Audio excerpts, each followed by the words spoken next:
It's July 29th, 2024. I am at Joel Pearl, and it's time to get in the weeds. A Monday morning. Hello, how are you? Jeremy Lambert is here, as he always is, touching tips and writing stories about WrestleMania 6 months later. Jeremy Lambert, what the balloons are back, baby. They came up as I was trying to touch tips. The balloons popped up. I think it's this way you got to go. We got to do it from this side. Oh, we're going to go. Okay, hold on. Try to do the same. The hand's way over here. There you go. There you go. Yeah. There we go. You're writing articles. Wait, hold on. There we go. It's closer. Oh yeah, let's gingerly touch tips. Oh baby. Oh. There. Yeah. Get right into frame. Yeah. This is already the better show than Friday was. Yes, we're gonna be JMJ. Oh man. Wasn't it? It was Joey Mercury and Johnny Nitro. John, yes, J and J is the same thing. It was JM and JM. I know we're talking about. Well, they were, but they were still M&M. Yeah, well, but they would also could have been J and J as well, but they weren't. It was J and J Security, right? That was Seth Rollins's. That was J and J Security. Yeah, that was Mercury and who? Noble, Jamie Noble. Jamie Noble, boy. Yeah, I got my pen. We're already off to a great start. So, okay, first of all, Jeremy Lambert still writing articles about WrestleMania 6 months later, specifically in regards to Mory Povich. Oh, can we talk about this for a second? Because it popped up on my timeline, and I said, sure. "What the heck is this?" You're writing all the articles. No one else is covering. No one else is covering Mory and WWE like we are. Jeremy is though. What happened? What happened was this Mory Povich thing was posted on Instagram, and this guy was not cheating on his wife during WrestleMania. He was not cheating on his wife at all, which is good, but specifically not during WrestleMania. So this man was not having sex on the night of WrestleMania. Can I say sex 5 minutes in? Are we gonna get banned? Doesn't matter. Here we are. If we did, that'd be weird. Dynasty though, he was all over somebody. Maybe. I mean, I don't know for sure. Nobody. There's less downtime on the AEW shows. It feels like if you're gonna like have sex, it'd probably be a WWE show because there's so much downtime. Like you got all these commercials, you got all these video packages. The entrances take 20 minutes. Like AEW is bang, bang, bang, bang, bang. So you don't. So are they. Yeah. That's what they're trying to do too. So what does it matter? Yeah, that's what I was doing there, Joe. So you don't have as much time. You can maybe, you can work quick. So, I mean, I don't want to disparage anybody who works quick. Bless them. You got 12 kids. Sometimes quick happens somehow. Yeah. Got to. You never come home and all of a sudden you're like, yeah, I'm going to last forever. And you're 30 seconds later, you're just like, oh, that was something. I'm going to go get an ice cream. You've never had that? An ice cream? Well, everyone has something that they're afterwards. What? You never been like, I want an ice cream afterwards? Get an ice cream sandwich? Share it? Ice cream. I like to do milk and Oreos, but that's like every single night. It's not specific. Yeah, no, you don't want to do that. You want something special for these moments. All right, sure. Well, I'm just trying to give people ideas as to what they could do if they ever find themselves in these situations. You think it's going to be longer, and then it ends up being 30 seconds, and then you're done. Grilled cheese, someone says in the chat. I get it. Cheese. You can split that in two. You can share that with somebody. I mean, yeah, you can split a grilled cheese in two. Yeah, you can split it in more than two if you're really into that. Why not? Popcorn? No, popcorn feels a little invasive. I'm not sure where you're going with any of this, so continue. We're just thinking of different foods that we could have to partake in afterwards. After the Mory. Well, I've already eaten, so I don't need anything else. You're never hungry after? I've already eaten, Joel. I get what you're saying, but like it's not always that filling.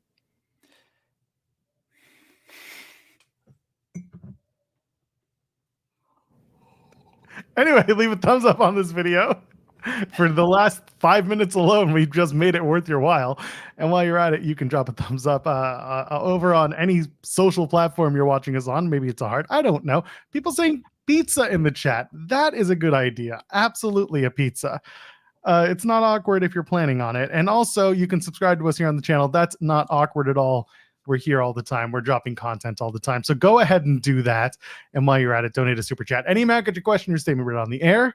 We always appreciate that because we get to pay our creators, not named Jeremy or Joel. Jeremy. Joel. It's time for you to admit something. I was right. About? That is true. There's always an about because there are multiple things in which I am right frequently. New Ring of Honor Pure Rules champion, Tiger Style, Lee Moriarty. You said it wouldn't happen, but baby, it did. Congrats. You swore up and down. You swore up and down. You said, nope, that Wheeler Yuta. You swore. You were adamant. You said, no. I have very strong opinions about wrestling. This is true. Right. You were yelling and screaming and don't check Friday's video for multiple reasons, including this one, completely against it. While I sat here completely calm and I said, they see something in Ali. They see something in him. It's time. Yeah. They had him. He won that title. And yeah, that's about it. Death Before Dishonor was a good show otherwise. I mean, it was on him. Maybe he'll defend it as many times as Billy Starks defended the ROH Women's TV title before losing it. I aspire to hit 100+ days as the champion before having to put anything on the line. Hit like 1,000 days as the champion before having to defend it. Oh, baby, we're well above that. Now let's take a look, shall we? Days since March 17th, 2021, 1,230 days today. Jesus. Yes, here we are. The longest reigning champion of any company right now. You don't even have possession of the title. So, like, that's because someone got up and moved to the middle of nowhere, and I'm not going there. Far. Well, you should have taken it with you if you were the real champion. I should have looted the house before he moved. Yeah. That's why he kept ducking Sean all those weeks, because if he was going to work, then he knows that I could have went to the old house and just lifted it.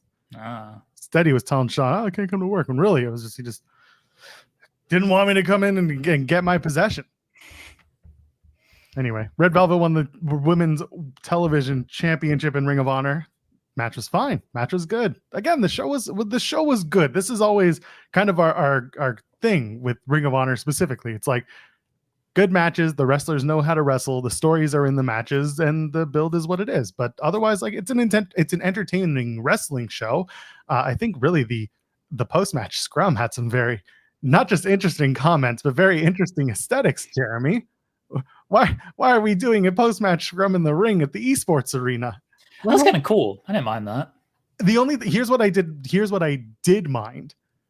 The camera was out of focus. Oh, I don't care about that. That bugged me. I know you're taking notes. You're mostly head down and working. But for me, if I'm like watching and I'm trying to like look at facial cues and get an idea what's going on, buddy, I was struggling while I watched that thing. But it was what it was. The in the ring stuff it's different. Again, these post-show pressers are what they are. We know, and we've talked about how they are many things, both kayfabe and non. And someone mentioning it looked like a boxing scrum. That's a good point. That's a good shout. It happened. They had a lot of comments. Tony Khan mentioning the one that seems to have gotten out there was the idea of AEW Ring of Honor. And that's an idea. I don't know how I feel about it until something like that is actually tested and presented. I don't know. You wrote about it? What were your thoughts when he kind of said it and you were kind of writing through it? I didn't mind what he said. I understood what he said. I think the issue, if people are going to take issue with anything, I think the one thing that I would be concerned about, not really an issue, my concern would be when he was comparing it to like AEW Dark, because he mentioned AEW Dark a couple of times in his answer of like, you know, when we had AEW Dark, we were able to do this and have these kind of matches and do that kind of things. And I would be concerned that ROH, which is already drawn comparisons to AEW Dark because of the minimal matches they will sometimes have on those shows, That would be my concern. Is I would not, if I'm a Ring of Honor fan, I would not want AEW ROH to just be AEW Dark or AEW Dark Elevation with championships, because those championships don't mean anything if that's how they're going to be. I understood his point. And his point, for those who maybe don't or are a little concerned about things, ROH clearly is not separate from AEW. It's not. The world champion is fighting on Blood and Guts. The world champion is fighting on Collision. The world champion did 3 matches in about 5 days, 2 of which were very big matches. Headlined an ROH show, headlined a Dynamite show. The champions appear. The 6-man titles were revived. The 6-man titles were won on I understand what he's saying when it comes to this, because AEW and ROH are not separate. So to try to present them as separate, like a lot of people, myself included, want, seems a little foolish at this point. So don't try. And that's basically what they're doing. They're like, you know what? Instead of making it a separate thing, let's call it AEW ROH. The AEW brand name, he's correct about this, carries more weight than the ROH brand name. That's just 100% true. So let's call it AEW ROH. And instead of trying to present them separate, trying to give the perception that they're separate, we're going to keep them under the same banner. That way, when the champions appear on AEW shows, people aren't like, why is the ROH champion on an AEW show and not on an ROH show? Now, look, that doesn't excuse them from not being on the ROH show. You can make it I'll use the NXT comparison. You can make it a little like NXT, because even though it's not WWE NXT, it is, but nobody really refers to it as WWE NXT. It's always just NXT, NXT, NXT. You still have the NXT champions going over to the main roster every now and again. They do a much better job of keeping the actual NXT champions on NXT, though. So I understand what Tony is doing in that sense. I don't think it's going to change much, is the thing. I think it's going to be AEW ROH, and it's going to continue to run basically how it's run.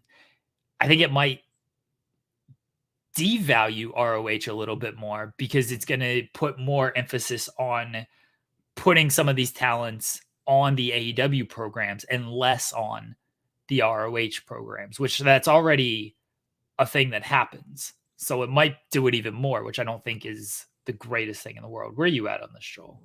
The titles thing are the exact same thing that I immediately thought of when Tony mentioned turning it into AEW presents Ring of Honor, or whatever you're going to call it. You can call it Elite of Honor or Ring of Elite, or you can call it All Elite Honor, whatever it would be.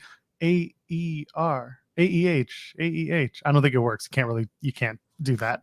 All Elite Ring. Anyway, there's the marketability is a whole other conversation, but the titles are something that I immediately thought of, and that is, they've reintroduced the 6-man tag. They've introduced the women's television championship.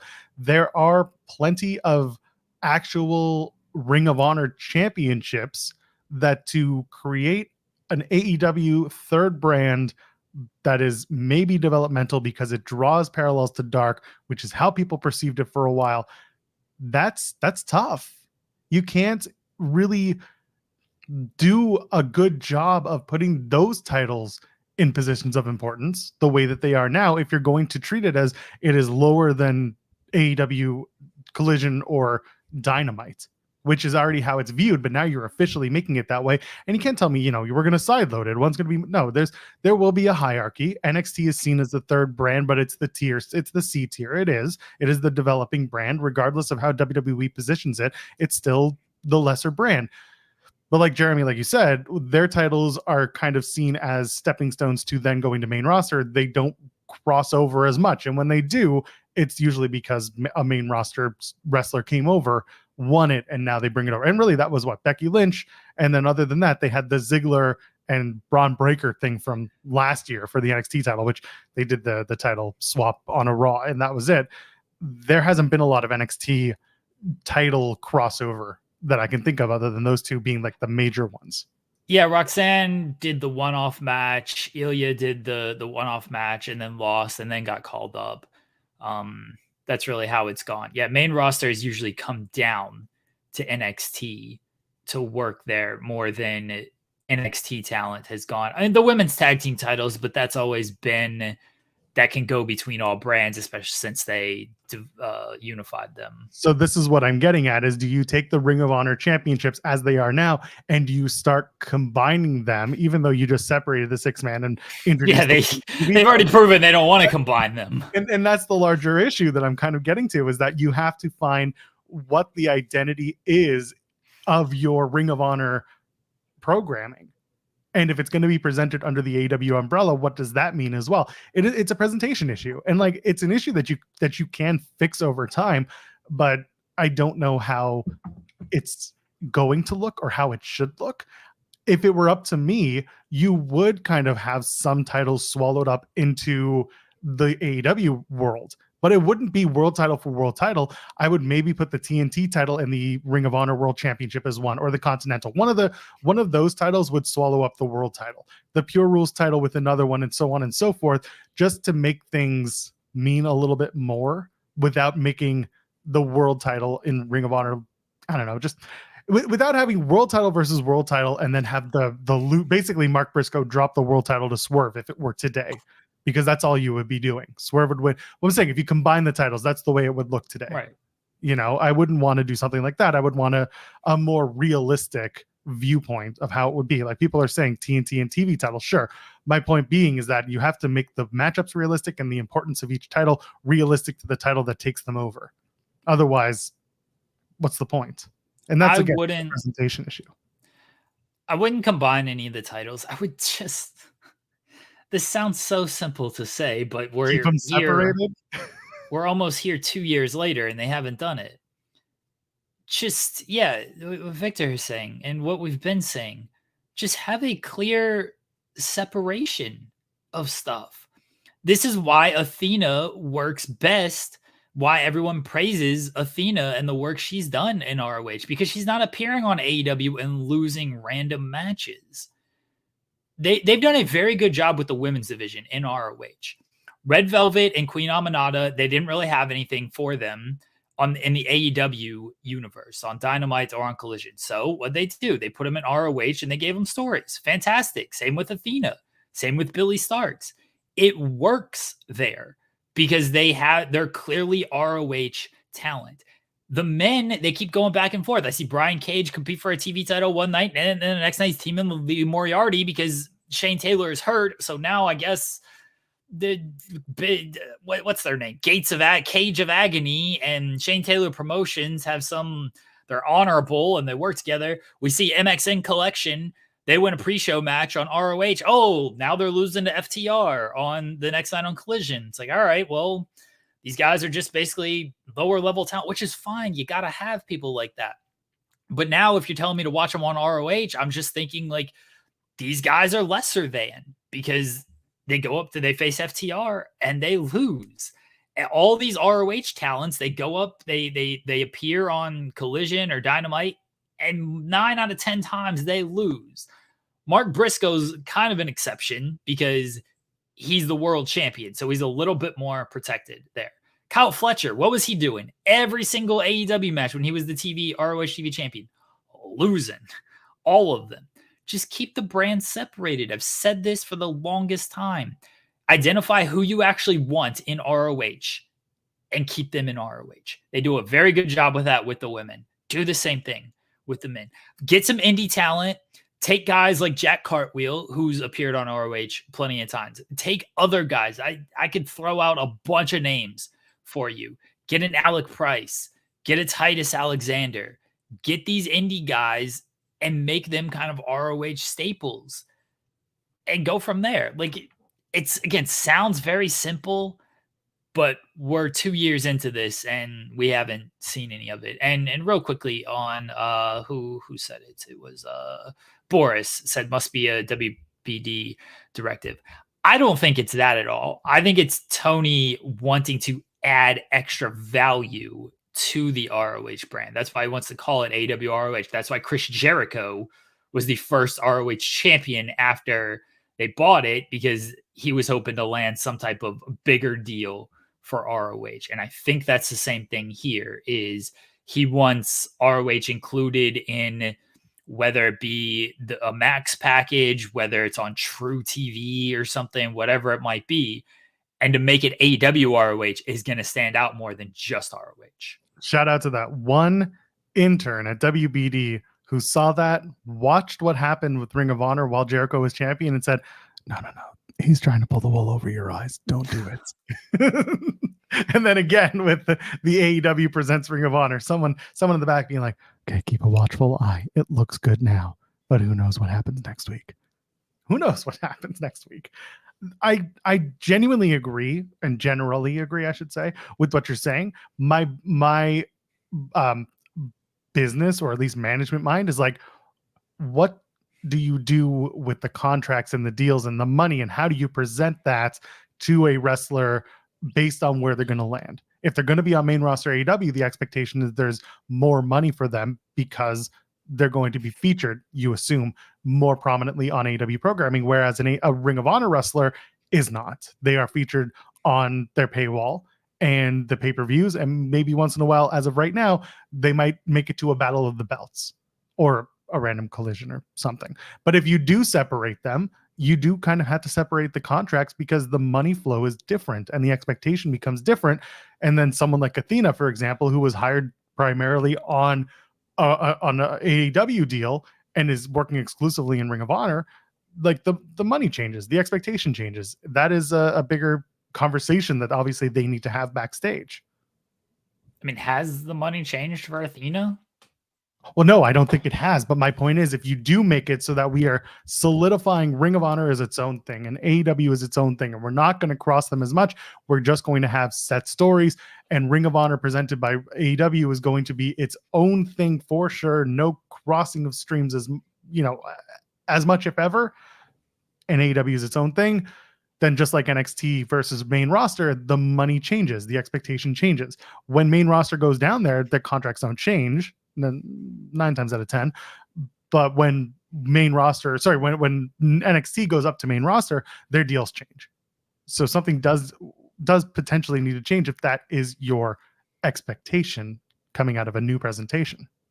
I think it would work similar to NXT and WWE is, hey, here's where you're going to be. Here's what we're going to offer.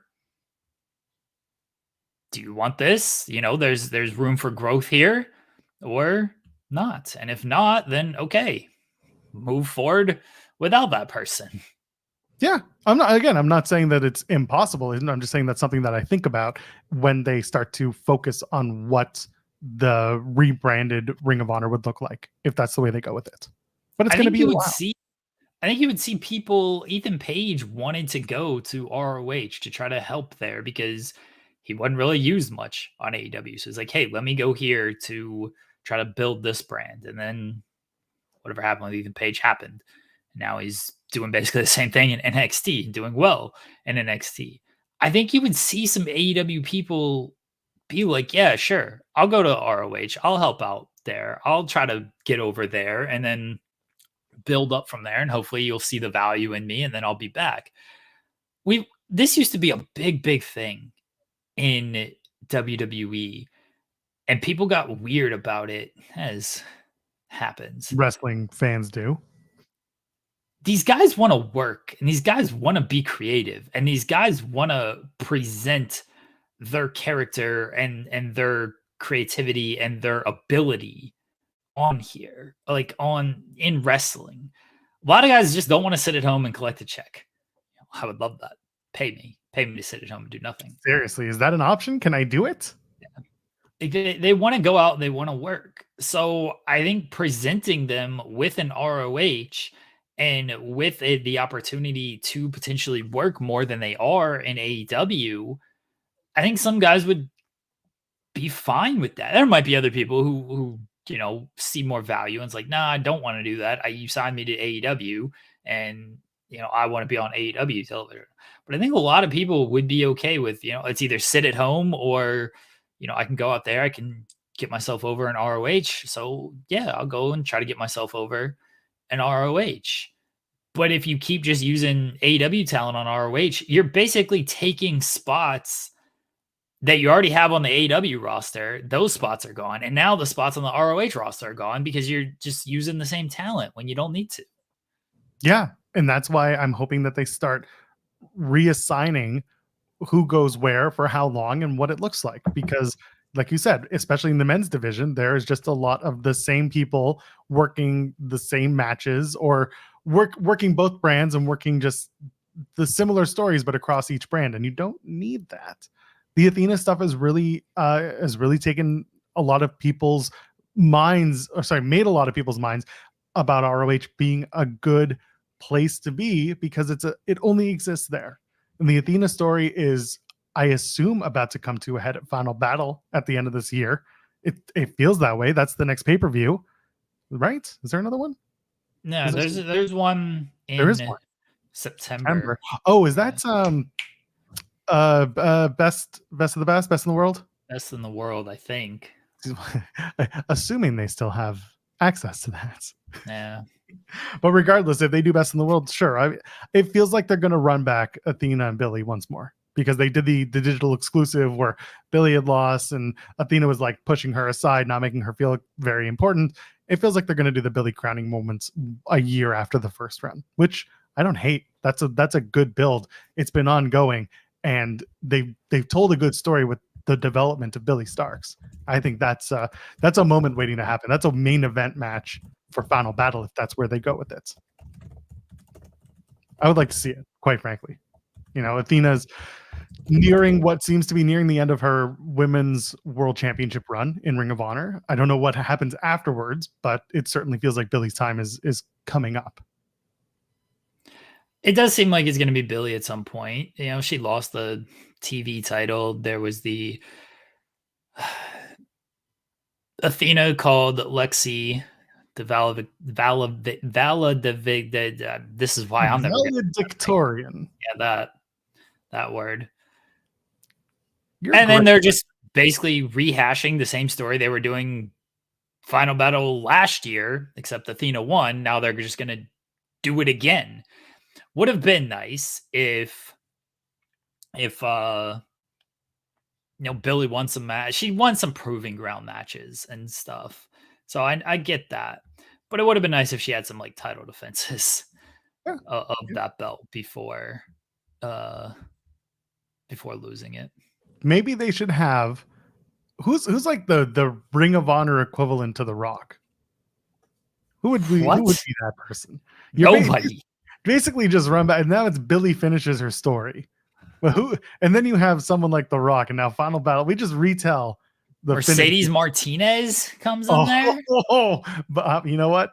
You laugh, I'm all for it. Let's go. Serena Deeb, she was calling herself the final boss before The Rock stole it. Maybe that's where we come around. Serena Deeb's going to come by. She's going to come to the Ring of Honor roster, and that's going to be it. She's going to interject herself. But that's where it can go. Someone's saying Willow. No, I'm all in on it being Serena Deeb. That's who it should be. And they retell the entire story of the Bloodline versus Cody Rhodes, but it's Billy versus Athena. Let's do that. It's just Cody. Cody just shows up in Ring of Honor, and he brings with him the Ring of Honor, and we're off to the races. Then the forbidden door is truly open, Jeremy. Can we do it? Sure. I'm all for it. We got a super chat from Kim Gray saying, "Hey strangers, I've missed y'all. Well, we missed you too. It's good to see you back, Kim. I'm sorry. I'm sorry you had to walk in on some weird conversations over the last few days. I'm not, but like I'm sorry a little bit. Where should we go from here?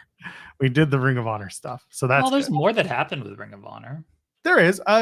What's your take? So a lot of people were mentioning how, including Tony, how the main event with Mark Briscoe and Roddy Strong was a very Ring of Honor like match, a very true to form Ring of Honor type match, which makes sense considering both of these men have been in or around Ring of Honor for the last 20 years. What were your takes on the match, other than it just being, it was a great Ring of Honor World Championship match. There was good story, but this is a very Ring of Honor match. Yes. The Ring of Honor match took place in the main event of a Ring of Honor pay-per-view for the Ring of Honor World Championship. Yeah. It's very Ring of Honor. Match. It's a great match. I was I liked it better than Blood and Guts. I don't know if that's like a hot take or anything, but I thought it was okay. Well, I thought it was fantastic. Mark Briscoe absolutely rules, and Roderick Strong is one of the best pro wrestlers of the last few decades. So I didn't think it was gonna be. I thought it was gonna be a really good match, and it was. You know, where things go from here. Probably Mark Briscoe's never on ROH TV until the next pay-per-view, and then they find some AEW challenger for him, and then he appears, and then he has the match on Ring of Honor. It was a fantastic match. I wish there was a little bit more to. They did the best they could with the story, and that Roddy beat Dalton Castle to earn a title shot, and they tried to build it on a couple weeks notice, not really notice. They knew this card was happening. They tried to build it on a couple weeks, but Mark also had Blood and Guts to pay attention to, and also just conglomeration stuff to pay attention to. Roddy and O'Reilly is kind of the big match to me. I don't know if that takes place at an ROH show, what happens there, but I think Roddy and O'Reilly is a match that you might do at the next pay-per-view in a fight without honor type of thing. So for the World Tag Team titles, you have the Undisputed Kingdom putting up their titles against Mark Briscoe and the baby Jay Briscoe. That's what you do at the next pay-per-view. No. Why not? I'm not having a baby wrestle. You don't have to have the baby wrestle. The baby just has to be in its, in its rocker off to the side, holding the tag rope, extra long tag rope. The baby's just holding onto it like it's a balloon. Goo, and Mark just does the rest. He wins the tag titles. It's just like Braun Strowman and Nicholas. Nicholas was a baby, right? Nicholas was like 16. He was 9, but nice try. Was he? I think he was 9 years old. Oh. But I kind of agree with you, Mark Briscoe. I hope that they use him a little bit more moving forward. I know that the TV tape, I didn't actually see the results from the TV tapings, but I don't know if he was around much for the TV tapings. I don't think results have come out from the TV tapings outside of a spoiler of that one person returning. Right. I have to talk to Andrew Baydala. He was there. There were a bunch of people who were there, but we should ask them. Where was Caden? Caden goes to all this shit. Why wasn't he there? I don't know. Lets us down again, does Caden. Anyway, so if they did not have Mark Briscoe there, that would suck. I hope that I'm wrong.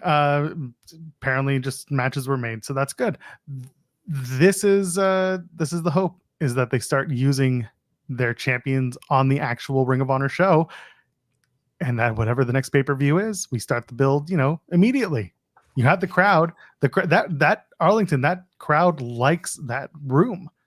They enjoy being there. Collision was sold out. They did a really good job with it. I actually really like the vibe that they're starting to create with this residency.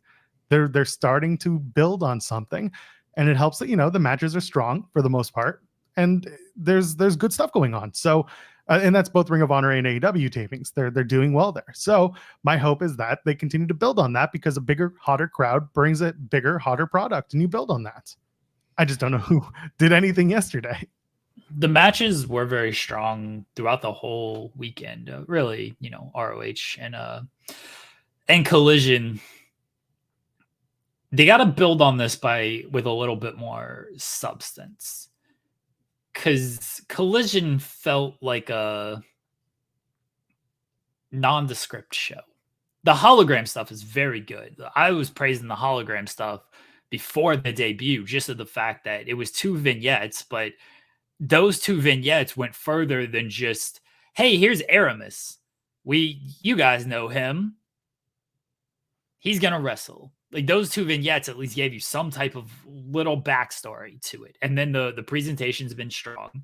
And then the match, especially against Beast Mortos, was fantastic. And the crowd was super, super into that. So they got something there with him. How that travels, don't know. We shall see. They got a little bit. They got some time to fine tune it.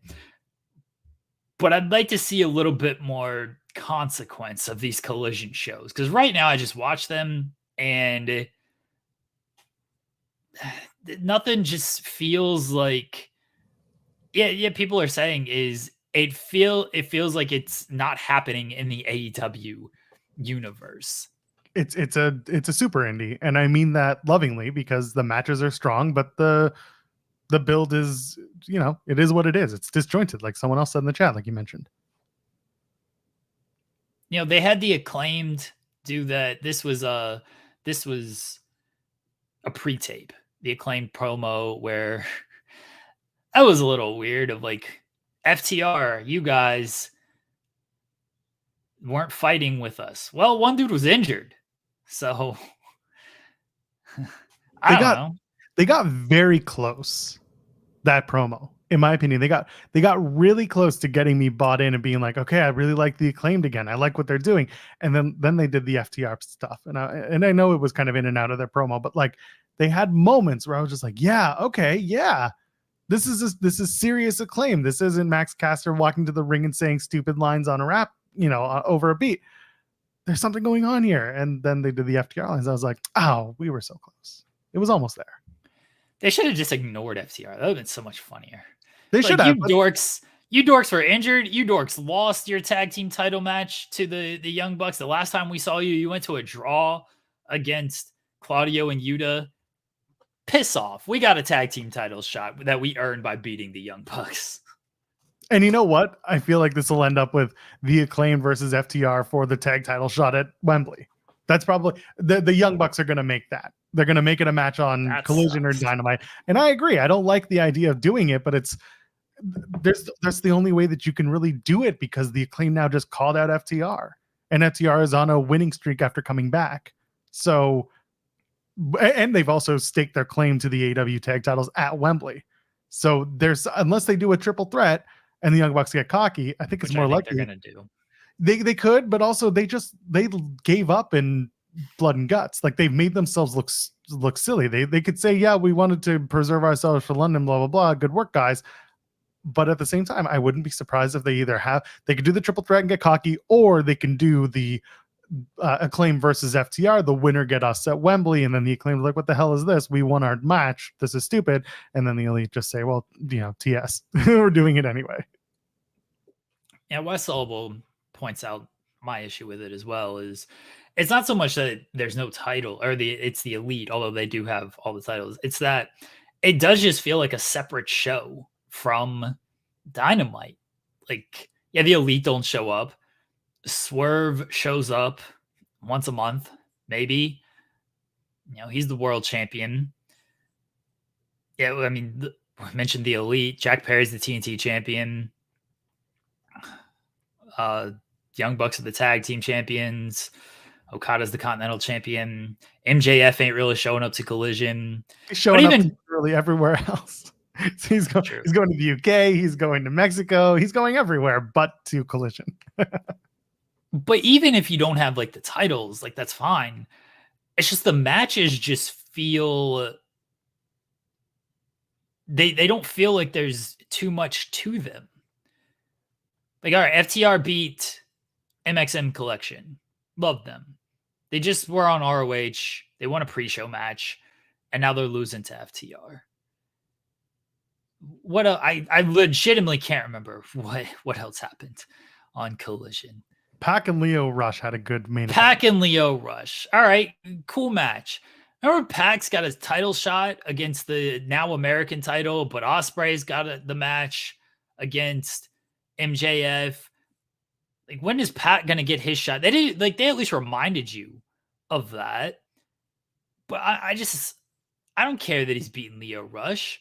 I need him to go out there and destroy MJF. Like, I tell Ospreay to piss off. Ospreay's just like, I'm getting my rematch. Buddy, Pac's earned a shot at the title. You lost. Yeah. This is so actually, it's funny as you mentioned the Elite have all the titles. They don't work Collision.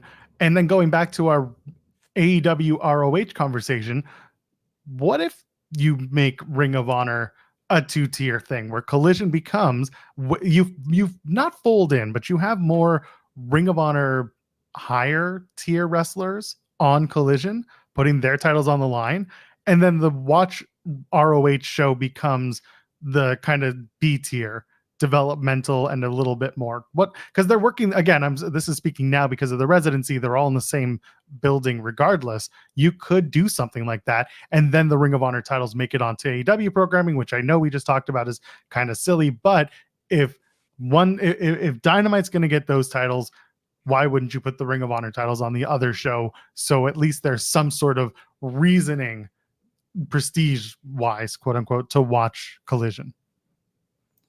Well, they've got the ROH champions on those shows. They're just not defending the titles. Mark Briscoe wrestled. Well, now you start using Collision as kind of a feeder to more Ring of Honor content, so that maybe you want to go buy the pay-per-view that's coming up in a couple of months. Maybe they use it as a springboard to make you want to watch those shows. Feels kind of lazy.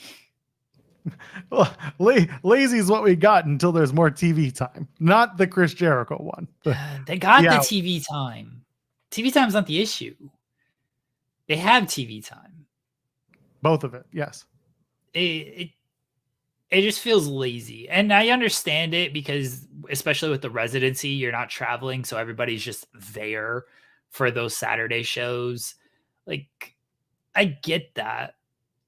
But when they start traveling again, then what are you doing? Because I don't know if they can do that the entire time. Like, I know people don't like a brand split, but they're essentially doing that now anyway. Except one brand's got all the talent and the other brand is just chilling. Well, this brand ain't got nobody. This has got, like, look at what Big Man Dogs is saying. Well, look at what they put on Rampage. They have plenty of TV time. But this is going back. You have 3 hours on one side and you have 3 hours on the other. In that you have, and Ring of Honor is kind of nebulous with how much time they have, but Rampage is an hour, Dynamite's 2 hours. That's 3 hours that you have to work with for one block of talent. On the other side, Collision's 2 hours. Ring of Honor on Honor Club is another 2 hours, is another hour, sometimes more. Usually it should stick to an hour. Then you have 3 hours, let's say, that you can work with those talent as well. There is a way to make it work. I don't consider it lazy as much as I do just kind of economical, but like you said, yes, they are going to give up this residency, but if this is a success, and so far it seems to be, you would go and find another residency that works, and you could do something like this for Collision and continue to build it based on what you're seeing with the crowds growing, and Ring of Honor comes with it. I mean, maybe.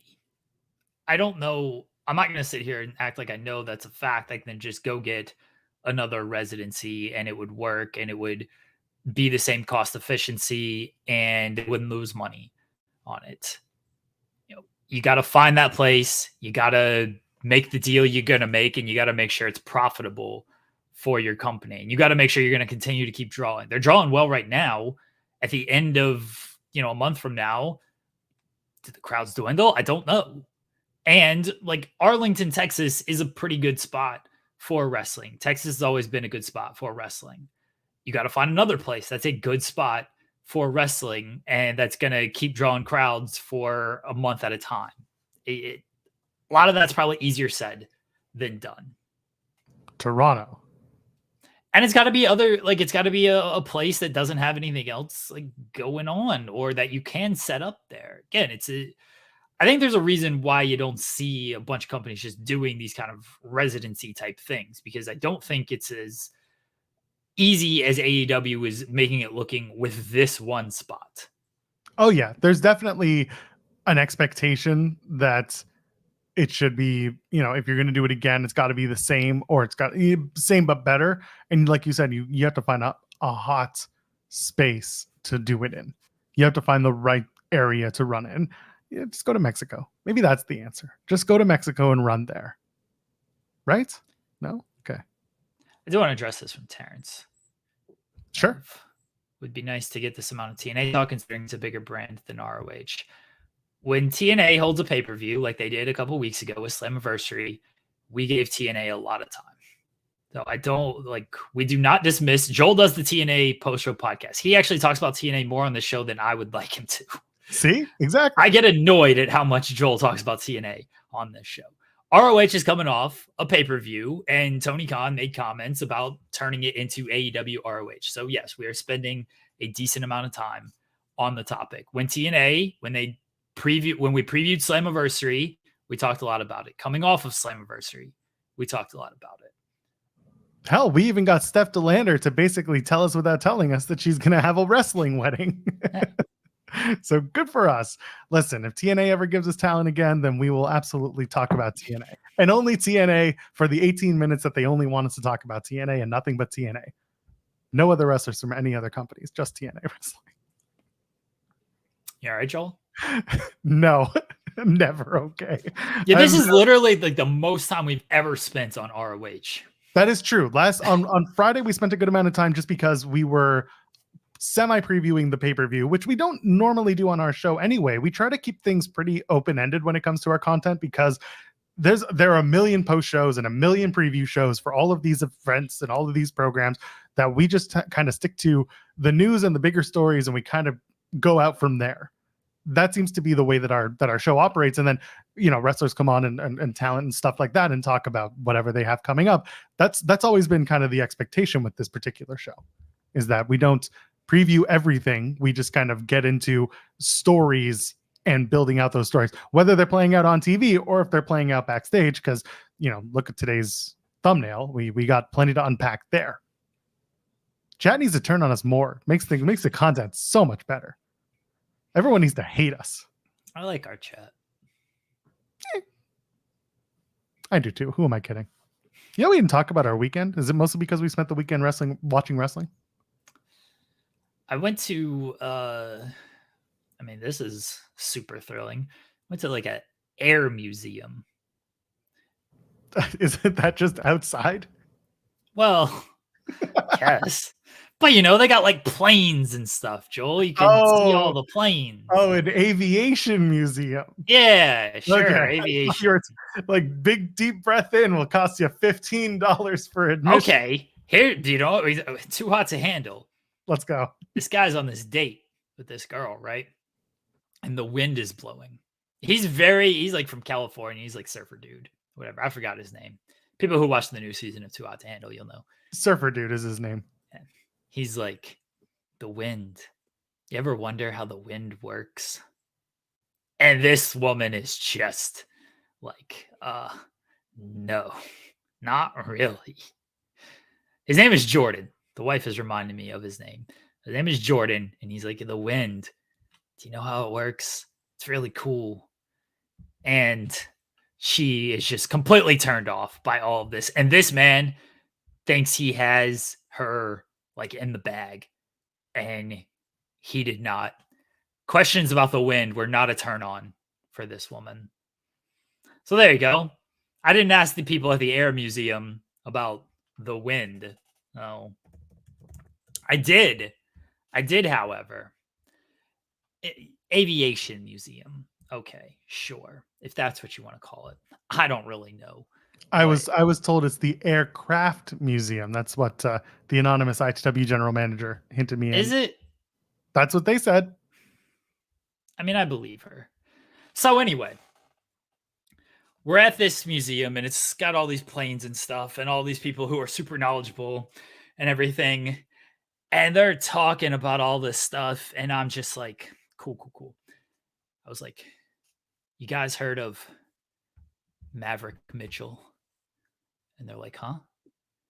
I was like, Pete Mitchell, most famous pilot of his generation, broke records for what he did.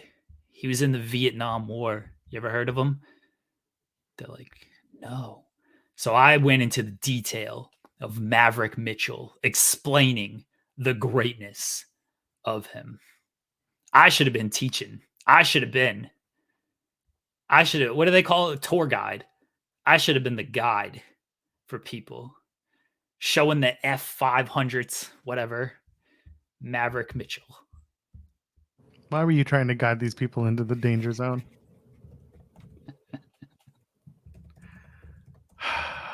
This is why you shouldn't be let out. This is why nobody should let you out of the house. Awful. Fair, honestly. So awful. Oh my goodness. Okay. Before do you want to get into the thumbnail talk? No. It's your guy, so we do have to kind of get into it. Your dude is struggling big time. He might not make it, Jeremy Lamberts. Fightful Select reported Bryan Danielson was strongly suggested by AEW Medical to not wrestle until All In, where he faces Swerve Strickland for the AEW World Championship. I didn't think he was going to wrestle until All In. So. I mean, he's certainly giving us a good reason as to why he's not. But now we kind of pulled the curtain a little bit more, and it feels like his physical status is a larger reason for that. Jeremy, we've gone back and forth a lot about whether or not Danielson should be or will be winning the World Championship at All In. Given the news given the news that his physical status might be in the air as he winds down his full-time wrestling days, do you still, I know you just said you do, but I'll ask again, are you still feeling as strongly that he should be walking out as a world champion? And if your answer is yes, then what happens next? For those asking, the reports is real. We don't run kayfabe reports. This was true. Yeah, people get mad at us because we run real reports and we break the kayfabe. Yes. Why are you guys ruining the storyline that he's not actually hurt? Well, he's hurt. There's no kayfabe there. There's no lie. I've already booked this, Joel. I don't know what else I can add. I think Danielson should win, and I think he should hold the title until WrestleDream, and I think Hangman should beat him, and then you go from there. I got nothing else to add to it. That's where I'm at. Here's the real topic. Not should he win, will he win, what's he going to do if he wins the title? Two things. One serious, one not so serious. Which one would you like first, Joel? Let's do the not so serious because you and I never take anything seriously. Okay, his contract is reportedly up August 1st, which is Thursday of this week, right? God, it's already August. It's so weird. Yes, it is. If I'm Triple H, I'm calling. If I'm Nick Khan, I'm calling. And I'm offering the biggest, baddest, most overloaded contract in the history of wrestling. You're giving him the Brock deal. I'm giving him better than that deal. I'm giving him the Rock. I'm giving him better than the Rock deal. You're dropping the B and you're offering the Rock deal. I'm saying you get the IP of the Yes. You get Daniel Bryan IP. You get all this. You get the footage. You own the WWE footage of you, the WrestleMania 30 title victor. You own all of that. And we're giving you want to be on the board of directors? You can do that. That sounds awful. Don't do that. I'm giving him the Rock deal. You want Final Countdown? We bought the band. They are now Europe performed by WWE. Yep. I'm giving him the biggest deal in the history of wrestling. And see what happens. He gets to run NXT. CM Punk be damned. It's Bryan Danielson. You know what? He gets to be Bryan Danielson in WWE. You know what? I'd throw in the Bellas stuff too. I said we will also give the Garcias the Bellas name on top of all of this. Oh, do they get the Total Divas stuff too? They get the content? Oh my God, you're throwing everything. Everything. You are not good at business.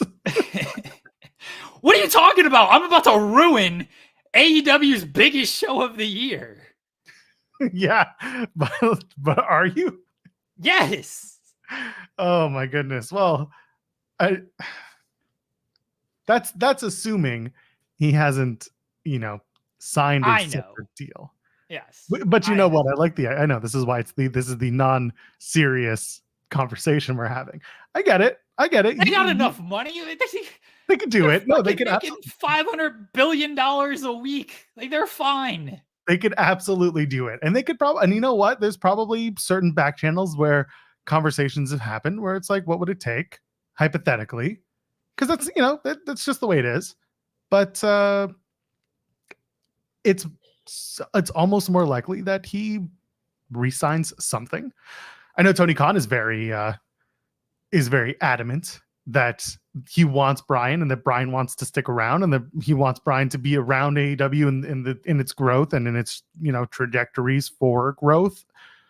But it would be interesting to see what a WWE offer would look like at this time. Is it enough to bring him back? Is it important enough for WWE to have him back under the umbrella? Do they need him? And I'm cast your bias, your fandom aside. I know you're a very, very big Bryan Danielson fan. Is he needed in the WWE quote unquote universe right now? Oh no. So you just bring him in because you want to see him in WWE just as a nephew type of remark. Yeah.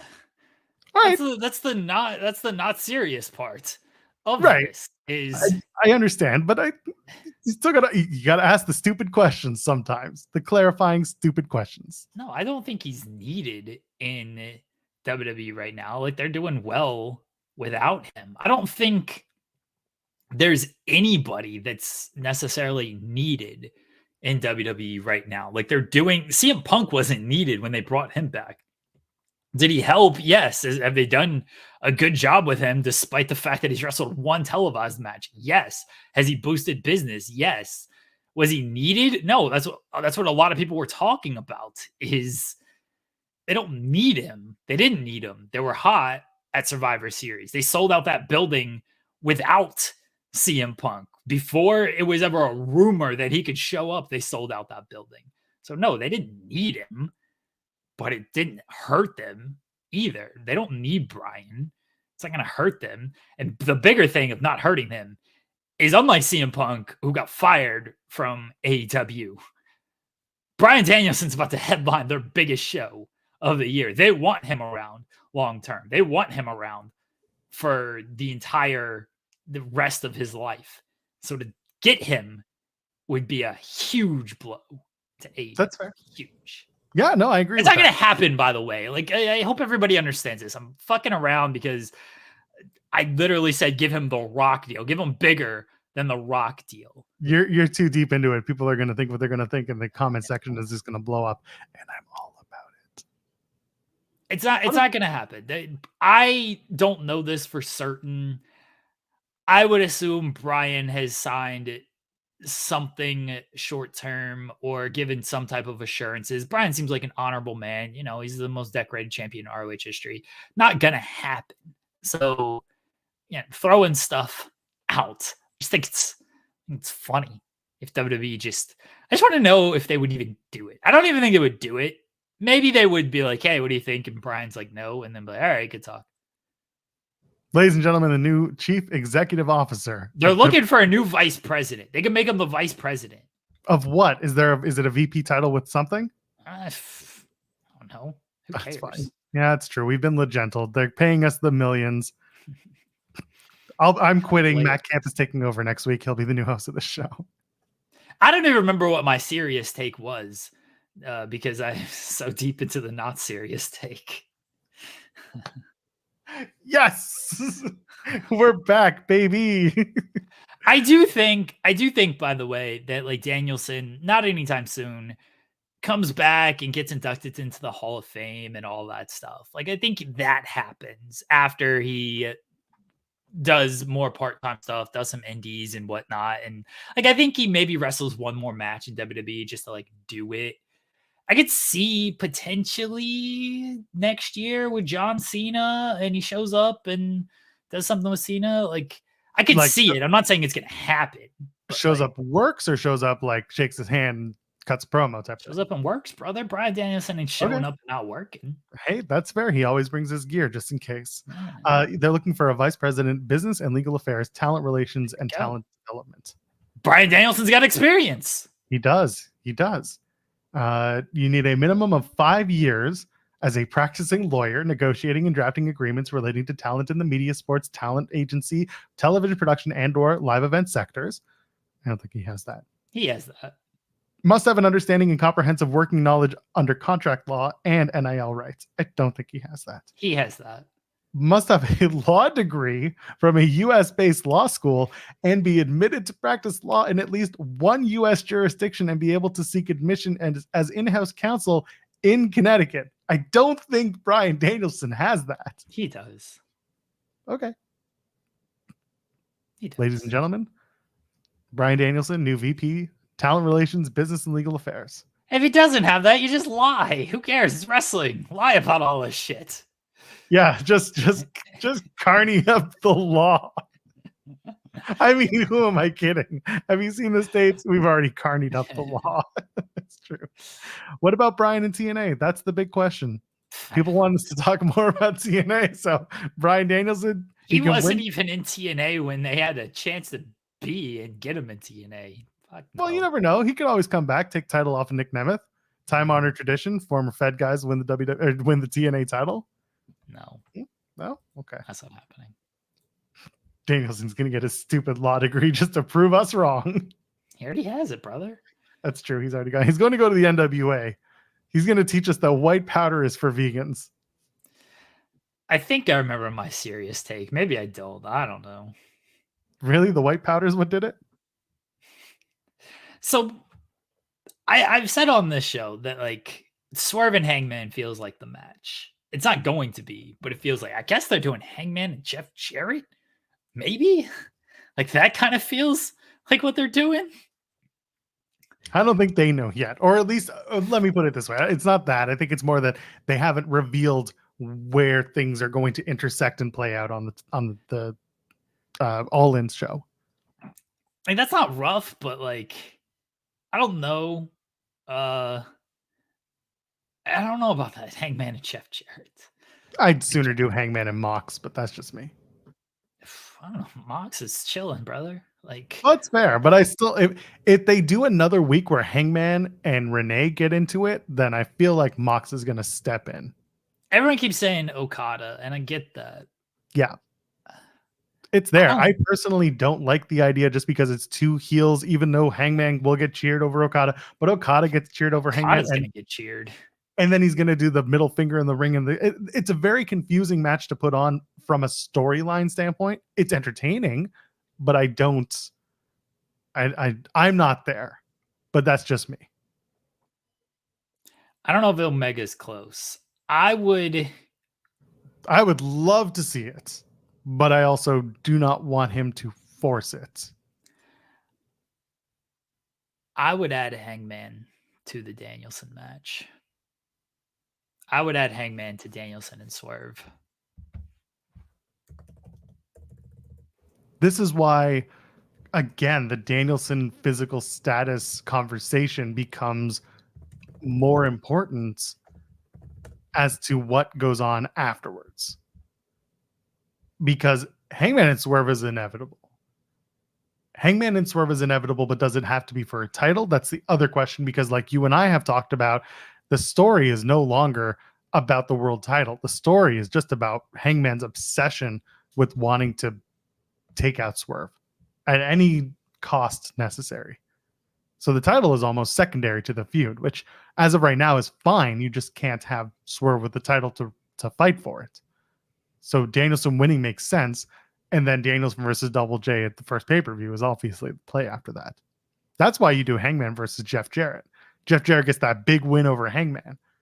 And then Jeff Jarrett gets to say, you beat your guy, I beat my guy. How about we fight as big guys 2 weeks from now? All out. You're going back to this Jeff Jarrett all out stuff. It took you a full minute for you to get there. Nah, I saw where you were going. You beat your guy. And Conrad, you're going to be the referee. Hey, it's Conrad Thompson, and you're listening to All Out. That didn't work. I had nothing. I'm done. You had nothing there. I had nothing. No. Just wanted to use that line. Anyway, that's where I'm at. Hangman and Swerve is no longer a title feud. That's really what the point is of all this. And I don't think they're going to add him to the match, by the way. I don't. I guess they're going to do maybe Okada. I think Jarrett makes more sense. I know people might not be thrilled with that match, but I think it makes sense. And then I'd have Hangman win that match. And then that's that's how he claims a title shot. And that's when he goes on to face Danielson at Wrestle Dream. And then, like I've been saying, Hangman beats Danielson and then he holds the title, but he still wants to get it Swerve. Obviously, the big goal here is Swerve. I know that. Everyone knows that. Everyone sees that, but they're doing Danielson. And until they get to Hangman and Swerve, they got to do Danielson and Swerve. So the big thing is, yeah, Darby loses at Grand Slam. I don't feel like this is huge breaking news or anything. I don't think Darby's going to win the title at Grand Slam. I'm still like, I can't believe that Darby Allin, in the span of one night, technically 3 if you're in canon, got himself 2 different title matches for 2 different shows. That was one thing that really bugged me. That was something that to me made no sense. I understand Darby's over. I understand Darby's very popular.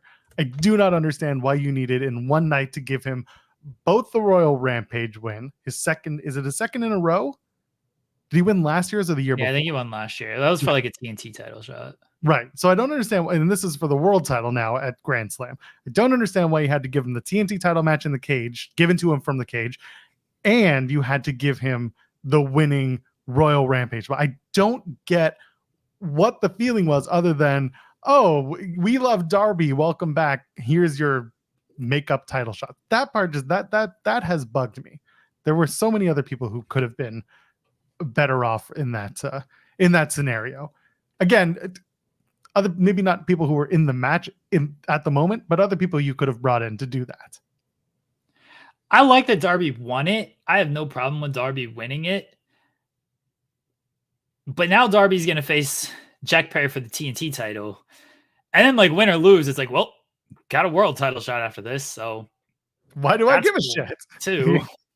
That's kind of what I'm getting at, is like, just in the storytelling of everything. It's like, how do you navigate that story knowing that he has a TNT title match in a month at All In, and then a month later he's got the Grand Slam world title match? It's very silly to me when there were other people who could have made this their kind of building block moments. Louis in the chat saying right call, wrong time. I could see it if they had done it like a month later, maybe after All Out. Yeah, something like that would have worked for me. It was just I guess they have to do. I guess they do the Royal Rampage because that's the time they have the 2 rings. So it's like, let's do the Royal Rampage type of thing. They could have done somebody else. And then this is kind of what we talked about the other week, is like, all right, you have these challengers, but they got to wait a while for the title. It's 2 months before Darby gets his title shot, which is fine. It's good that we know that they have. It's good that they're setting up, but now you've got to intersect these stories. And we've seen with the Danielson stuff, they haven't done the best job of it because a lot of people are wanting the Hangman against Swerve match instead of Danielson. So now Danielson has to, and I know it's Bryan Danielson, and look, they're not selling to me. They're not selling to a lot of people of Bryan Danielson. How do we get people interested in Swerve and Bryan Danielson? You're not selling to the people who are already interested in this. You're selling to the people who want Hangman in this spot. And that's where it does become a little bit tougher, because those people who want Hangman in this spot are very vocal about it. They think that Hangman and Swerve should be for the title on the biggest show of the year. And I understand that. I'm kind of in agreement, even though I made this happen. Let's be honest. I made this happen. It's true. It's your fault. Nah, I don't know about fault. No, I do. I'd say it's your fault. All right, fine. So you have to sell those people on, okay, we didn't get Hangman, but you know what? Bryan Danielson this was the right call. This was the right call. Holding off on Hangman and Swerve was the right call. So Bryan Danielson, could get this match. And right now the story appears to be Danielson's just hurt. Danielson's banged up, but he's going to go out there and give it one more fighting effort to try to win the title, even though he's not under contract, and go out in a blaze of glory on the biggest show of the year. Is that going to work? I also watched Wrestle Kingdom from this past year, Jeremy. Stop trying to give me the spoilers. What do you mean? Going off in a blaze of glory while he's hurt, not signed to the company, blah, blah, blah, blah, blah. That's the joke. It's a joke. We do that here. Well, I mean, I got it. And that's kind of been what they've going with is Danielson is not super healthy, but he's going to go out there and he's going to fight and he's going to try to win the championship. As is tradition.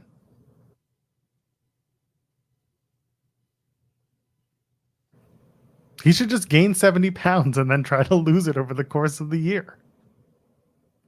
Big Man Dog saying, I think Ospreay MJF 2 currently feels way bigger than Swerve and Bryan. I mean, I think a lot of things kind of feel bigger than Swerve and Bryan because they haven't intersected. Even though Danielson... What? They said, they put it on the back burner. Yeah, because they had to do blood and guts. And now they're going to ramp up the Danielson and Swerve stuff. And it'll be good. I have faith in Bryan Danielson selling this match. I have faith in Swerve selling it because Swerve's going to be... He's going to be willing to put Danielson down. He doesn't give a fuck about these injuries. Like, you're going to come in there. You're going to step in there with me. All right. It's your funeral, buddy. I'm going to end your career. Swerve's going to make you dislike him in this. Bryan Danielson's going to make you cheer for him in this.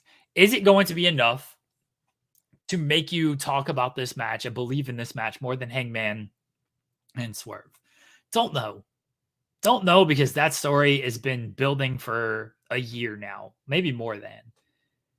And that's a big match. And I just don't know if Danielson and Swerve, as good as both guys are, I don't know if it's going to supersede Hangman and Swerve because I don't think what Hangman does, and I think this may be the bigger issue, I don't think what Hangman does is going to be big enough to make you think and make you justify that he's not wrestling Swerve. If it's Okada, I don't think that people are going to be like, why isn't Hangman wrestling Swerve? If it's Jeff Jarrett, I know the story's there. But people are going to be like, what? Jeff Jarrett is the match over Swerve? What? That's the bigger sell, is what Hangman's doing over Bryan Danielson and Swerve Strickland. Yeah, I get it. The promo on Wednesday, this coming Wednesday, with Danielson addressing the crowd about his physical status, all that stuff, I think that's going to get people more invested in the Swerve match. That's just by virtue of the story that they have to continue to tell. They're going to have a Swerve and Bryan Danielson face-to-face promo off, and that should get people more invested. I see others in the chat saying, the Tony Mariah match is what's getting them invested in the show. That's good. Listen, Wembley should be an ensemble show where a bunch of matches make you want to watch, where it's not just a one-match show. Otherwise, what are we doing? Saying one match is more important to you than the other, that's okay too. Because at the end of the day, the presentation has to be something that speaks to multiple people, not just one sect of people who want to see one match. So for me, I do want the world title match to be presented as the most important match on the card. And that's why I'm hoping that that's where they go with it starting on Wednesday, because like Jeremy said, you just had a big diversion of Swerve dealing with the blood and guts story and being a part of that match. And then Danielson was on the back burner because he's been told, as reported on Fightful Select, like, tone it back. You're not wrestling until All In. So that limits what kind of storytelling you have at your disposal leading into London. It's not like MJF and Danielson where you had them taking on different opponents with similar builds, and I'm talking physical builds, going into their matchup at Wrestle Dream. That was an idea of like, anything you can do, I can do better. The dream match was built like that. You don't really have that option this time around. This is a world title match that's going to have to be built on a legacy and conversations, and not just who's going to beat the shit out of each other the hardest leading into the match. Darby and Swerve kind of has more heat on it right now than Danielson and Swerve, because Darby was at least like, no, you're not my leader. I'm not taking orders from you. Like, I'm the leader of Team AEW. So they kind of hinted at that, even though I understand that that match, one, may not happen. Two, if it does happen, it's still 2 months away. They just haven't thus far given you much with Danielson and Swerve. It's two separate stories. The story being Swerve being the champion and Danielson at the end of his run. Because after Danielson won, Swerve came out, but they didn't have a face-to-face. They went to a commercial. By the time Swerve was in the ring, Danielson was out of the ring. And then Swerve was like, good job, Bryan Danielson. Anyway, Okada's a bitch, and now I got blood and guts to focus on. Like, they didn't really give you much with Swerve and Danielson there. So yeah, the story is Bryan Danielson. And I get it's Bryan Danielson. You're not preaching to me. I'm the last person you're preaching to when it comes to Bryan Danielson.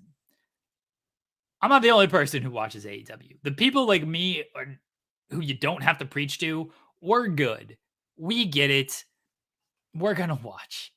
You got to sell to other people. And there are more people out there. There is the mythical casual audience, but there are just more people you have to service than, yes, Bryan Danielson is the GOAT, and Bryan Danielson is in a world title match. I'm watching. You got to service other people here. And we will see how they do it. Yeah, I feel, and I'm hoping that they will. Why Soulball's saying I forgot about Chris Jericho. It's gonna be Hangman versus Chris Jericho for the FTW World Championship. I mean, it's gonna be Jericho and Hook, right? They're gonna do their final blow off, hopefully, right? People are saying Joe versus Jericho. Joe versus Jericho at All Out would work. All In, man. I'd do the Hook match. Have Hook recapture that title. Finish that story. Give Jericho his silly, I'm gonna sing like Freddie Mercury again from the stands and have my band play me to the ring because I already brought them over for a show the night before, and then have Hook be like, all right, well, here's Action Bronson. And everyone just be like, oh, all right, let's go. Let them have the match. Sure, whatever. It'll be fun. Plunderific. Right? They do have a month to do the story with Swerve and Danielson. A little less than, technically.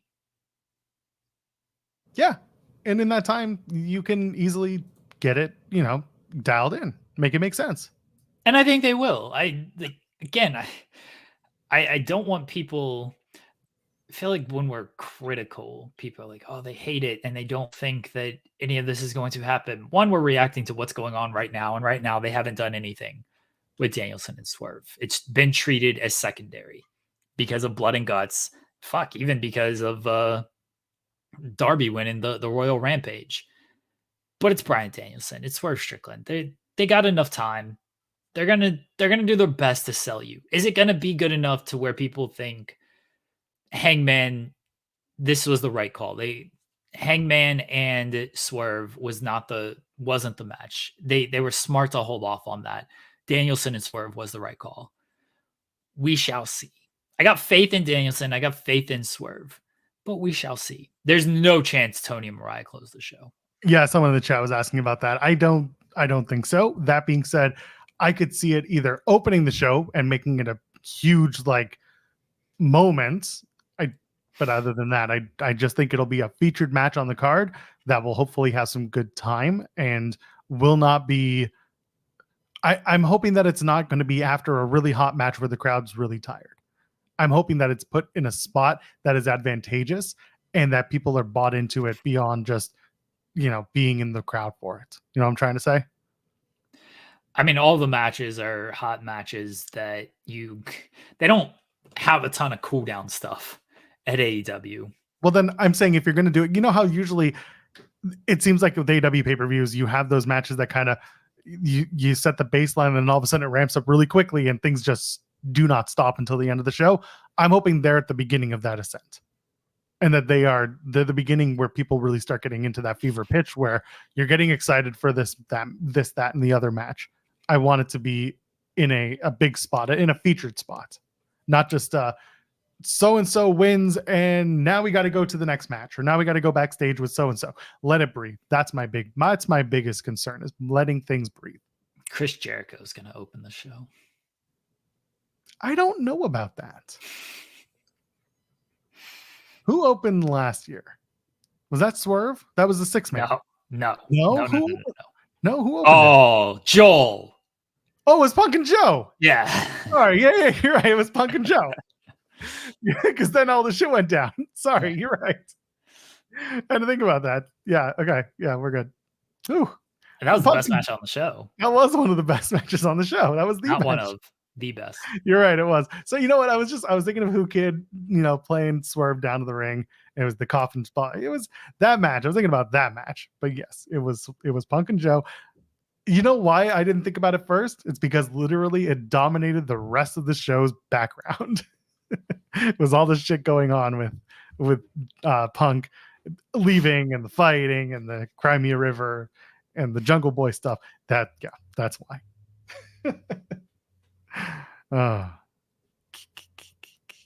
That's how I played. I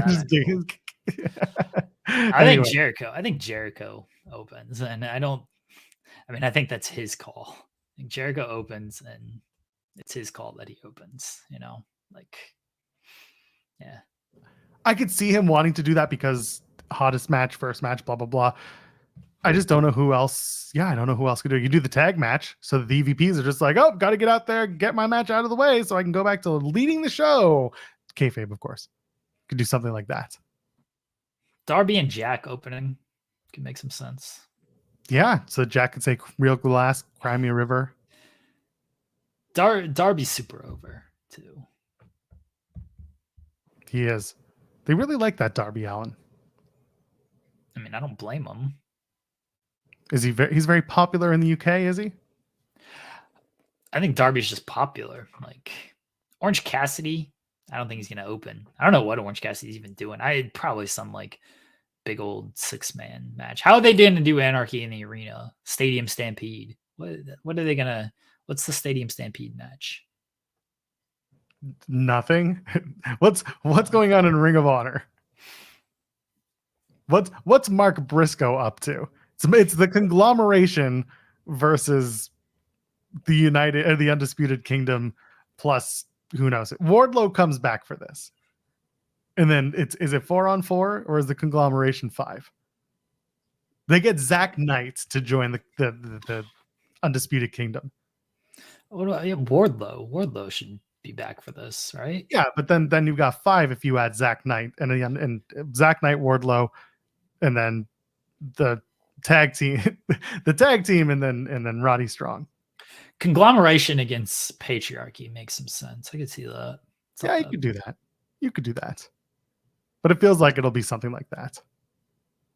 Willow versus Chris Statlander is the CMLL World Women's Championship match at All In.